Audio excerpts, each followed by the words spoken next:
अब हम लोग जलवायु परिवर्तन के प्रभाव को देखेंगे। ऑब्जेक्टिव क्वेश्चन इसका देखेंगे। अगर इससे पहले आप लोग नहीं किए हो पिछले चैप्टर्स तो प्लीज़ प्लेलिस्ट चेक करें। हम लोग बिना समय गवाए इस चैप्टर को समझने का प्रयास करेंगे। तो जलवायु का मतलब होता है मौसम परिवर्तन के प्रभाव। अगर मतलब मौसम परिवर्तन होते हैं तो क्या क्या चीज़ें होते हैं मौसम परिवर्तन के टाइम पे, और किस मौसम में क्या क्या चीज़ किया जाता है वो हम लोग देखेंगे। बिना समय गवाए शुरू करते हैं। जलवायु परिवर्तन का सबसे प्रमुख कारण क्या है? तो वो है जीवाश्म ईंधन का जलना। तो वो है जो सबसे प्रमुख कारण है जीवाश्म ईंधन का जलना। जलवायु परिवर्तन का सबसे प्रमुख कारण है मतलब प्रदूषण कहा जा सकता है जीवाश्म ईंधन का जलना, मतलब प्रदूषण।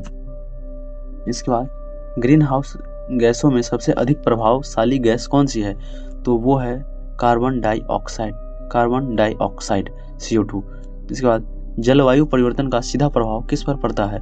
तो वो है वैश्विक तापमान बढ़ रहा है। जलवायु परिवर्तन का सीधा प्रभाव वैश्विक तापमान पर पड़ता है और ग्लेशियर पिघल रहा है, जिससे समुद्र का लेवल बढ़ रहा है। इसके बाद समुद्र स्तर में वृद्धि का मुख्य कारण क्या है? तो वो है ग्लेशियरों का पिघलना। टेम्परेचर जब बढ़ेगा तो ग्लेशियर पिघलेगा और समुद्र में पानी बढ़ेगा। इसके बाद है जलवायु परिवर्तन में कौन सी बीमारी बढ़ सकती है? तो वो है डेंगू।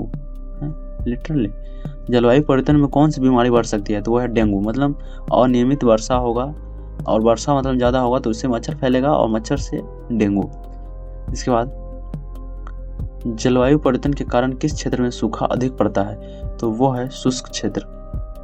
मतलब सूखा क्षेत्र, शुष्क का मतलब होता है सूखा क्षेत्र, जहाँ पे अगर बारिश नहीं होगा तो वहाँ पे तो सब और भी ज़्यादा दिक्कत हो जाएगा। इसके बाद जलवायु परिवर्तन से किस पर सबसे अधिक प्रभाव पड़ता है? तो वो है कृषि पर तो पूरा बारिश के जलवायु मतलब होता है मौसम और बारिश कह सकते हैं। तो अगर सही टाइम पे वर्षा नहीं होगा तो कृषि काफ़ी ज़्यादा इफेक्टेड होगी। इसके बाद है जलवायु परिवर्तन को परिवर्तन को नियंत्रित करने के लिए क्या आवश्यक है? तो वो है नवीकरणीय ऊर्जा, जैसे कि सोलर प्लांट का इस्तेमाल, बैटरी सिस्टम का इस्तेमाल। इसके बाद है जलवायु परिवर्तन से बचाव हेतु कौन सी अंतर्राष्ट्रीय संधि प्रसिद्ध है? तो ये है पेरिस समझौता। जलवायु परिवर्तन से बचाव हेतु कौन सी अंतर्राष्ट्रीय संधि प्रसिद्ध है? तो वह है पेरिस समझौता। इसके बाद जलवायु परिवर्तन के कारण कौन सी प्राकृतिक आपदा बढ़ रही है? तो वो है बाढ़ बढ़ रही है। समय पर वर्षा नहीं होना ये सबसे बड़ा कारण है। तो इस तरह हम लोग क्वेश्चन कर चुके हैं इसका, और इसी तरह हम लोग आगे भी क्वेश्चन को कवर करते रहेंगे।